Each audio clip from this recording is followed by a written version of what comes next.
We've been speaking in Advent of two comings of Christ. First 2 weeks we've been speaking about Jesus' second coming, when he'll come at the end of time.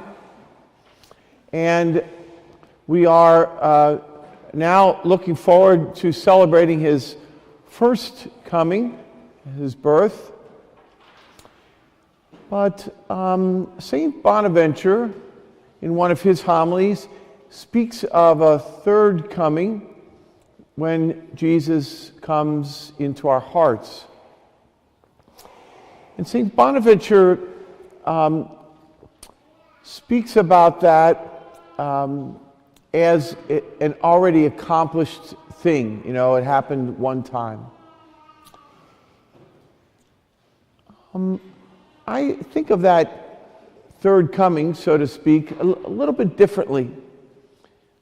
And it seems like today is an appropriate time to talk about it.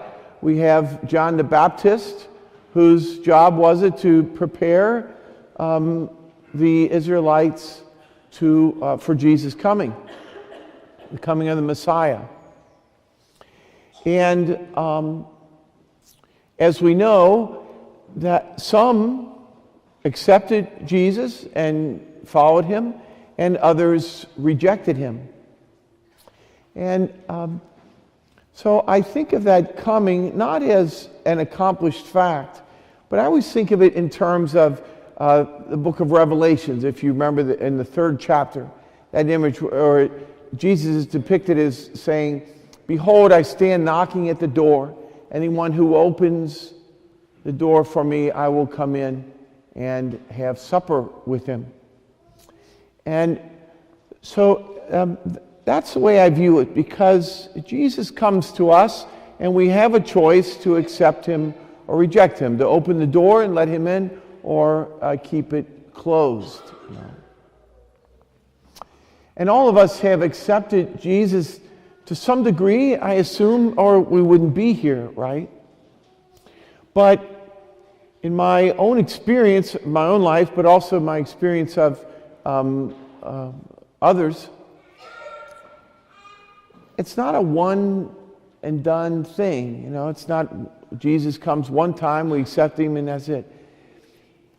It seems like most people let Jesus in a little bit, you know, and then Jesus knocks again. He wants to come in a little further into our hearts, you know. He wants to a little more of our lives. We know what he really wants. He wants everything, right? He wants all of us. He wants to completely fill us and transform us. But most of us let him in little by little, you know.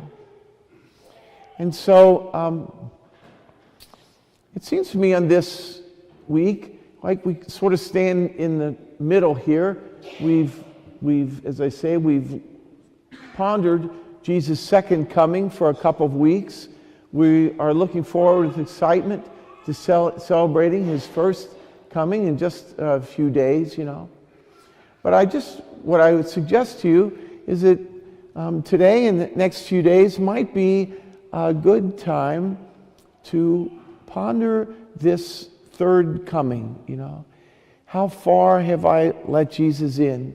Do I, when he seeks me, you know, do I allow him?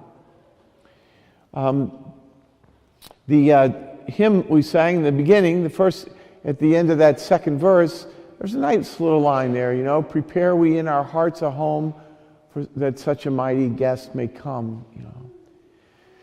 He certainly will continue to knock, continue to come and try to enter more deeply into our hearts, into our lives. And wouldn't it be wonderful, even not only if we just open the door when he knocks, but if when he came to knock, the door was already standing ajar, you know. And so that prayer, "Come, Lord Jesus," I commend to you in these next few days, you know, to ask him, "Lord, come more deeply into my life, into my heart." And we can pray that prayer all of our lives, you know. Come, Lord Jesus. Continue to come. knock, continue to enter more deeply until everything I have is yours, until you fill me entirely, And so I just offer you that for these next few days.